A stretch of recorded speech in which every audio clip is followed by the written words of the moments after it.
Bismillahirrahmanirrahim. Assalamualaikum warahmatullahi wabarakatuh. Sahabat pencari hikmah rahimakumullah. Dalam episode kali ini kita akan mendengarkan kisah-kisah tentang bagaimana bujuk rayu iblis laknatullah yang tidak mengenal kata menyerah dalam menjerumuskan manusia ke dalam kekufuran.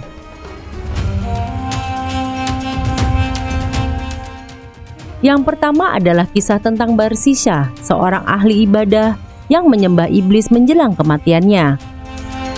Barsisha Al-Abid, begitulah orang-orang memberi gelar kepadanya. Al-Abid artinya adalah ahli ibadah. Predikat itu disematkan karena ia memang orang yang sangat tekun beribadah. Bahkan sampai-sampai malaikat pun terkagum atas ibadahnya. Ia juga merupakan seorang guru spiritual yang ulung. Konon ia memiliki 60.000 murid yang semuanya berilmu tinggi dan memiliki karomah bisa terbang. Namun di tengah kekaguman para malaikat itu, lantas Allah Subhanahu wa Ta'ala berkata kepada malaikat, "Gerangan apa yang membuatmu begitu terkagum oleh Barsisha? Padahal di dalam pandangan hakikatku, ia tak ubahnya seperti setan yang terkutuk." Syah dan malaikat pun tercengang mendengarnya. Mereka mulai menerka-nerka akan takdir apa yang membuatnya tersungkur ke dalam lembah derajat setan yang hina dina.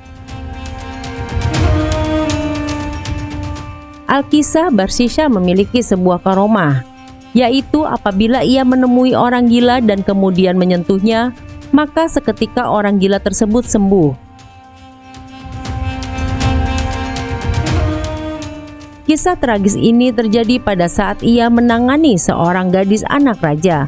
Sang putri mengalami gangguan jiwa. Atas perintah sang raja, diutuslah pasukan kerajaan untuk membawa sang putri ke padepokan Barsisha yang terkenal itu di tengah hutan agar ia memperoleh perawatan rehabilitas dengan harapan akan menuai kesembuhan. Maka berangkatlah para pasukan dengan membawa putri raja yang sedang sakit jiwa. Sesampainya di sana, setelah mengutarakan maksud dan tujuan kedatangannya, para prajurit kerajaan bergegas undur diri untuk kembali ke kerajaan dengan meninggalkan sang putri bersama Barsisha di padepokannya yang berada di tengah hutan. Saat para pengawal telah meninggalkan mereka berdua, iblis pun datang menggoda. "Wahai Barsisha, tidakkah engkau melihat putri raja itu cukup cantik jelita? Ia begitu menggoda. Tidakkah engkau berpikir untuk sejenak bersenang-senang dengannya? Lagi pula, ia dalam keadaan gila. Sudah tentu ia tidak akan mengetahui apa-apa yang terjadi pada saat ini. Setelah kesembuhannya nanti, kalian pun juga hanya berdua di hutan belantara ini. Tak akan ada orang yang mengetahui. Ayolah, kukira pantas bagimu untuk rehat sejenak dari aktivitas ibadahmu yang melelahkan," bujuk iblis penuh kemesraan. Sahabat pencari hikmah rahimakumullah, nahas akhirnya menimpanya. Barsisha tergoda oleh tipu daya iblis terkutuk. Ia pun melakukan zina bersama sang putri yang masih dalam keadaan gila. Namun baru saja usai melampiaskan nafsu birahinya, iblis kembali merasuk, berbisik menggoda ke dalam relung hati Barsisha. "Duhai Barsisha, celakalah engkau. Cepat atau lambat perbuatan kejimu terhadap sang putri akan diketahui. Orang-orang utusan kerajaan tidak akan terima akan perbuatanmu kepada anak rajanya. Terlebih engkau sudah terkenal sebagai seorang yang sakti dan ahli beribadah. Jika hal ini diketahui, sontak reputasimu akan hancur berantakan. Nama baikmu akan tercemar dan seluruh orang akan mencampakkanmu." Lalu apa yang harus kulakukan? Batin Barsisha mulai dirundung kecemasan tak karuan. Ia mulai bertanya-tanya terhadap diri sendiri dan mencari cara bagaimana untuk menutupi semua ini. Dan lagi-lagi sang iblis mulai berbisik melancarkan strategi. "Sudahlah, bunuh saja wanita itu. Kemudian kuburlah ia dalam-dalam di atas gundukan pasir. Dan jika para utusan kemari untuk menjemput sang putri, bilang saja bahwa ia telah sembuh dan pamit untuk kembali ke kerajaan seorang diri. Maka semuanya akan beres. Kalaupun ia akhirnya tak kembali, engkau tak akan disalahkan. Mereka pasti mengira bahwa sang putri telah mati tertikam binatang buas di tengah perjalanannya kembali menuju istana. Sahabat pencari hikmah rahimakumullah, bodohnya Barsisa pun kembali mengiyakan tawaran iblis yang seakan penuh kompromi tersebut. Akhirnya dibunuhlah sang putri olehnya, dan kemudian ia kubur dalam-dalam sehingga sekiranya tak seorang pun mengira ada mayat di bawah sana. Akhirnya sekarang tuntas sudah semuanya, batin Barsisa penuh lega. Namun tidak bagi iblis. Setelah ia berhasil membujuk rayu manusia yang terkenal ahli ibadah dan bisa menyembuhkan orang gila hanya dengan sentuhan tangannya itu, iblis kemudian menjelma menjadi seorang solih ahli ibadah yang seakan dapat mengetahui segala sesuatu yang terjadi. Ia kemudian masuk ke istana, menemui raja dan menceritakan apa yang terjadi terhadap putrinya dan Barsisa di tengah hutan belantara. Seketika sang raja mengirim utusannya untuk menangkap Barsisa di padepokannya. Dan tanpa ampun akhirnya Barsisa dihukum salib oleh sang raja. Sungguh kini Barsisa sudah tak mampu melakukan apa-apa. Di tengah kelemahan Barsisa ini, dengan licik sang iblis kembali memanfaatkan keadaan untuk menjerumuskan lebih dalam lagi ke lembah kekufuran. Iblis pun berkata kepada Barsisa dengan penuh rasa iba, "Duhai Barsisa, alangkah malangnya nasibmu. Engkau sekarang terhukum salib oleh sang raja. Namun janganlah kau hiraukan. Sebentar lagi penderitaanmu akan berakhir. Aku akan menolongmu. Tapi ada satu syarat yang harus kau penuhi." "Apa itu? Sungguh akan kulakukan asal engkau mau menyelamatkan," tanya Barsisa kegirangan. Iblis lalu berkata, "Sembahlah aku. Bagaimana aku dapat menyembahmu jika tubuhku tersalib oleh kayu?" tanya Barsisa di tengah kondisinya yang semakin layu. "Cukuplah bagimu untuk isyarat saja, entah itu dengan anggukan atau sekedar kedipan mata sebagai ganti sujudmu kepadaku." Maka dengan sisa-sisa tenaga, Barsisa yang mulai melemah pun akhirnya melakukan apa yang diperintah oleh iblis. Sayang ketika itu juga ia mati, dan iblis pun tak menyelamatkannya, sedang ia telah mati dalam keadaan kufur terhadap Allah Subhanahu wa Ta'ala. Sungguh benar-benar Barsisa ini nestapa, na'udzubillah.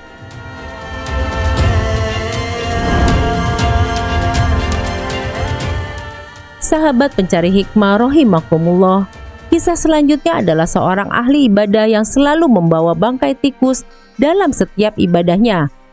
Diriwayatkan oleh seorang ahli ibadah dari kalangan Bani Israel beribadah kepada Allah Subhanahu wa Ta'ala dari tempatnya yang terletak di atas gunung. Pada suatu hari, dia keluar dari tempat ibadahnya untuk berkeliling merenungkan kekuasaan Allah Subhanahu wa Ta'ala di sekitar tempat ibadahnya. Di sela-sela dia berkeliling ini, dia melihat di jalan sesosok manusia yang menebarkan bau tidak sedap darinya. Ahli ibadah itu berpaling menuju ke tempat lain, sehingga dia terlindungi dari ciuman bau ini. Ketika itu setan menampakkan diri dalam bentuk seorang laki-laki soleh yang memberi nasihat. Setan berkata kepadanya, "Sungguh amal-amal kebaikanmu telah menguap atau sirna, dan persediaan amal kebaikan tidak dihitung di sisi Allah Subhanahu wa Ta'ala." Lantas si ahli ibadah bertanya, "Mengapa?" Setan menjawab, "Karena engkau enggan mencium bau anak cucu Adam semisal kamu." Seketika si ahli ibadah terlihat sedih. Setan pun berpura-pura merasa kasihan dan memberinya nasihat. "Jika engkau ingin agar Allah Subhanahu wa Ta'ala mengampuni kesalahanmu, saya akan memberi nasihat kepadamu agar engkau mencari tikus gunung. Lalu engkau gantungkan tikus itu di lehermu seraya beribadah kepada Allah Subhanahu wa Ta'ala sepanjang hidupmu." Si ahli ibadah yang bodoh ini pun melaksanakan nasihat setan yang sengaja mencari kesempatan ini. Selanjutnya, si ahli ibadah memburu tikus gunung. Dia pun kemudian terus-menerus beribadah dengan membawa najis. Dari usianya 60 tahun sampai dia meninggal dunia, semua ibadahnya pun tidak sah. Sahabat pencari hikmah rahimakumullah, kisah selanjutnya adalah seperti yang diriwayatkan dari Syekh Abdul Qadir Al-Jailani radhiyallahu an, bahwa pada suatu hari Beliau sedang berjalan di tempat lapang. Tiba-tiba muncul cahaya terang di ufuk. Kemudian dia mendengar suara memanggil, "Wahai Abdul Qadir, saya adalah Rabb-Mu. Sungguh telah aku halalkan untukmu semua hal-hal yang haram." Lantas Abdul Qadir berkata, "Nyahlah kau, wahai makhluk terkutuk." Seketika itu cahaya tersebut berubah menjadi gelap. Tiba-tiba muncul suara mengatakan, "Wahai Abdul Qadir, sungguh engkau telah selamat dariku lantaran pengetahuanmu tentang Rabb-Mu dan ilmu fikihmu. Sesungguhnya aku telah menyesatkan 70 orang dari kalangan ahli ibadah senior dengan cara seperti ini. Seandainya tidak karena ilmu, pastilah aku dapat menyesatkanmu seperti mereka." Sahabat pencari hikmah, hal lain juga pernah diriwayatkan bahwa Nabi Isa alaihissalam pada suatu hari berdiam di atas gunung. Lantas iblis mendatanginya dan berkata kepadanya, "Bukankah engkau mengatakan bahwa manusia yang telah dikehendaki mati oleh Allah Subhanahu wa Ta'ala, pastilah dia akan mati?" Nabi Isa alaihissalam menjawab, "Iya." Iblis bertanya lagi, "Kalau tidak?" Nabi Isa pun menjawab, "Tidak akan mati." Ketika itu iblis berkata kepada Nabi Isa alaihissalam, "Kalau demikian lemparkanlah dirimu di atas gunung. Apabila Allah Subhanahu wa Ta'ala menghendaki engkau mati, maka engkau akan mati.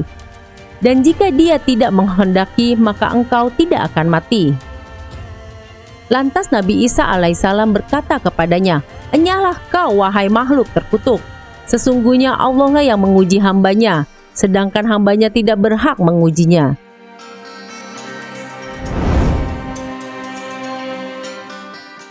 Sahabat pencari hikmah, diriwayatkan bahwa Imam Syafi'i pada suatu hari sedang duduk di majelis pengajiannya. Tiba-tiba iblis laknatullah ikut duduk di antara murid-murid Imam Syafi'i dalam rupa seorang laki-laki seperti mereka. Kemudian dia mengajukan pertanyaan sebagai berikut, "Bagaimana pendapatmu mengenai zat yang menciptakanku sesuai kehendaknya, dan dia menjadikanku sebagai hamba sesuai kehendaknya? Setelah itu, jika dia berkehendak, dia memasukkanku ke dalam surga. Jika dia berkehendak, dia memasukkanku ke dalam neraka. Apakah dia berbuat adil atau berbuat zolim dalam hal tersebut?" Berkat cahaya dari Allah Subhanahu wa Ta'ala, Imam Syafi'i dapat mengenali iblis. Lantas beliau menjawab dengan mengatakan, "Hai kamu, jika dia menciptakanmu sesuai apa yang engkau kehendaki, maka dia berbuat zolim kepadamu. Jika dia menciptakanmu apa yang dia kehendaki, maka Allah Subhanahu wa Ta'ala tidak ditanya tentang apa-apa yang dikerjakannya."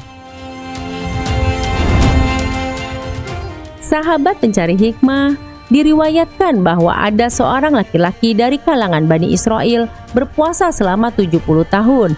Setiap tahunnya hanya 7 hari dia tidak berpuasa. Lantas dia memohon kepada Allah Subhanahu wa Ta'ala agar diperlihatkan bagaimana setan menggoda manusia. Ketika sampai waktu yang cukup lama dia masih saja tidak melihat hal tersebut, maka dia berkata, "Seandainya saya meneliti kesalahan-kesalahanku dan dosa-dosaku kepada Robku, niscaya lebih baik daripada apa yang saya mohon ini." Kemudian Allah Subhanahu wa Ta'ala mengutus malaikat kepadanya. Lalu malaikat berkata, "Sesungguhnya Allah Subhanahu wa Ta'ala mengutusku. Dia berkata kepadamu, sesungguhnya perkataan yang baru saja engkau ucapkan lebih kucintai daripada ibadahmu yang telah lalu.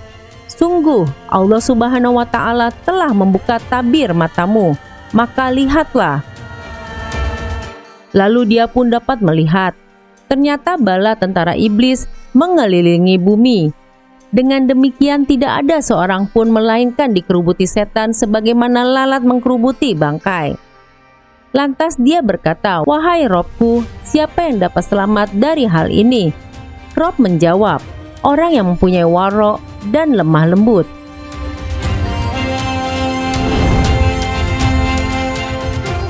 Sahabat pencari hikmah rahimakumullah, kisah selanjutnya adalah Al-Hasan menceritakan bahwa ada sebuah pohon yang disembah oleh sekelompok masyarakat. Lalu seorang laki-laki mendatangi pohon tersebut seraya berkata, "Sungguh saya akan menebang pohon ini." Laki-laki tersebut datang untuk menebang pohon ini dengan penuh amarah murni karena Allah Subhanahu wa Ta'ala. Lantas iblis menemuinya dalam bentuk manusia, lalu ia berkata, "Apa yang engkau inginkan?" Lelaki tersebut menjawab, "Saya ingin menebang pohon yang disembah. Tidak boleh ada yang disembah selain Allah Subhanahu wa Ta'ala." Iblis berkata, "Jika engkau tidak menyembah pohon ini, maka apakah orang menyembahnya mengganggumu?"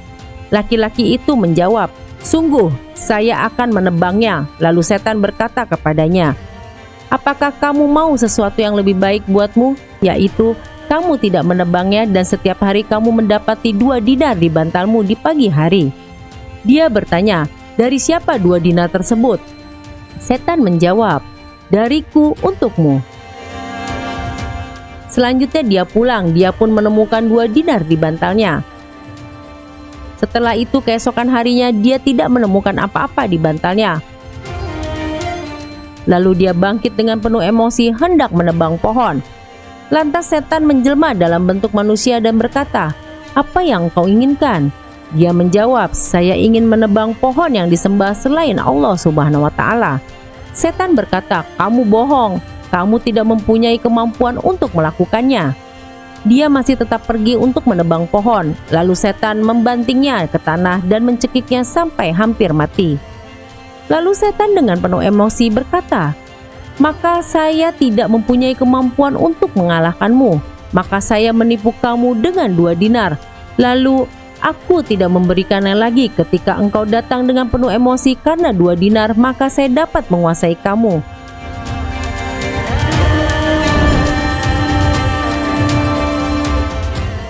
Sahabat pencari hikmah rahimakumullah, pada zaman dahulu ada seseorang yang melaknat iblis setiap hari 1000 kali. Pada suatu hari ketika dia sedang tidur, dia didatangin iblis yang menyamar jadi seseorang dan membangunkannya. Dia berkata kepadanya, "Bangunlah, dinding ini akan roboh menimpamu." Lalu orang tersebut bertanya, "Siapakah Anda? Kenapa Anda merasa kasihan kepada saya seperti ini?" Iblis menjawab, "Saya adalah iblis." Dia berkata kepada iblis, "Bagaimana bisa seperti ini? Padahal saya melaknatmu setiap hari 1000 kali." Iblis berkata, "Hal ini lantaran saya tahu kedudukan orang-orang yang mati syahid. Makanya saya khawatir kamu termasuk di antara mereka, sehingga engkau memperoleh kedudukan seperti mereka." Orang yang terkena reruntuhan dinding atau mati tergencet di bawah bangunan, maka dia dianggap mati syahid berdasarkan sabda Nabi SAW.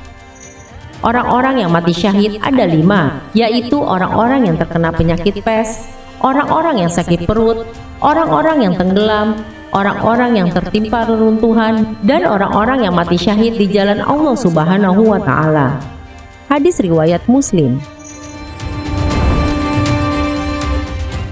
Demikianlah kumpulan kisah-kisah tentang bagaimana iblis menggoda manusia agar terjerumus ke dalam kekufuran. Semoga kita dapat mengambil hikmah dari kisah ini dan selalu berada dalam lindungan Allah Subhanahu wa Ta'ala.